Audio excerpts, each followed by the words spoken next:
Hey, Jeremiah. Thanks for joining us. Mm-hmm. Dean the King, go ahead. Hey, Jeremiah, congrats on the win. How big was those turnovers, the return for Trey, getting your defense pumped up? I mean, I think those were huge, and they both started with the defensive line. I mean, getting pressure on the QB, making it difficult, making him making a fast decision. And I mean, that was pretty much the case all night. The defense was causing pressure on the QB, making it easier for us on the back end. Gregory Hall. Jeremiah, Max said this might have been the best defensive performance for you guys. How are you able to get so much pressure on Holmberg and just as a whole, 5 sacks, 9 tackles for a loss? Just what was working for you guys and how were you able to do that? I think it's just studying the O-line throughout the week. For the past 2 weeks, actually, this was the first week, the back 7 actually met all together on Monday, Tuesday, and Wednesday, and just looking at O-line's fronts and seeing their tendencies and what we can do to try to get them out of their checks. Either maybe if we have something coming from the boundary, maybe I walk up to the field and get them into the check, and that disrupts their protection. So I think just the biggest thing was practice earlier this week and then communicating with the D-line and getting in checks that we could get them out of. The defensive line doing anything differently today that you saw maybe that they weren't the first few weeks of the season? No, I think the defensive line plays hard every single week. I think we put in a few twists in games in there, and I think that got them off guard. So I think they did a good job of that. Andrew Jones. Hey, Jeremiah, Duke came in converting 57% on third down through its first 4 games. You guys held them 2 for 15. What was the key in making that happen? Like I said before, I mean, just getting with a group of guys. I think there's leadership on the defense and not having the coaches talk about it on third down. What we started doing is when we get in third down, holding up the threes on the defensive side of the ball to make sure like somebody's going to make a play, somebody's got to get off the field. And I think that really transitioned to the game. That's something we harped on and practiced throughout the week. And I think that you saw it out there today on Saturday. Oh, thank you. Greg Barnes.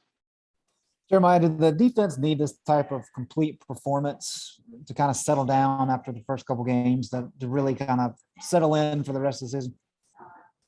I would say so, yes, because I think our communication, this was definitely one of the best communication games I've been a part of since I've been in Carolina. I mean, when the rushes and the guys on the boundary are calling out some stuff that you can't see in the field, I mean, I think really, really good communication. And oftentimes the D-line aren't the guys who really be too vocal, or the rushes aren't really the type of guys on defense to be too vocal. And they were out there calling out their pass protections out when they saw high set or when they saw low set. So I think just being able to read their offensive line, read their formations, I think that's just something they've gotten better at each week. And I think that's something we can carry on for the rest of the season.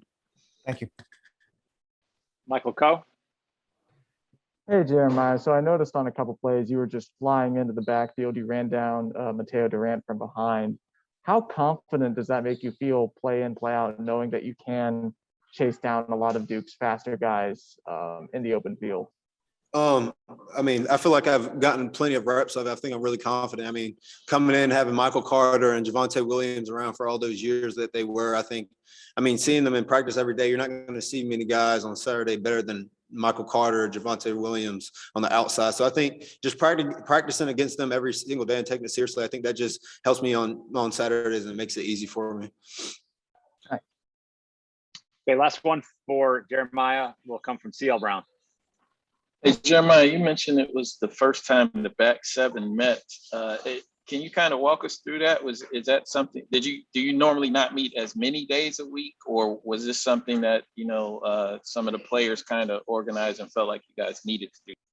Well, the front 7 meets, we just don't usually we don't have all our times to meet together. Like sometimes a group of guys will get together when their class is in, and some people might be in class during that time. So they're in class and then they'll come through and get a meeting in after. But we decided this week not to meet until all the classes were over with, so we could get everybody in there together at the same time. I think that definitely helped everybody see things differently. Because before usually half the guys would be in class, half the guys would be other, and some other guys would come in later. And I think meeting all together at the same time definitely benefited us. Is it safe to say, based on the results today, y'all are going to continue to do it that way moving forward?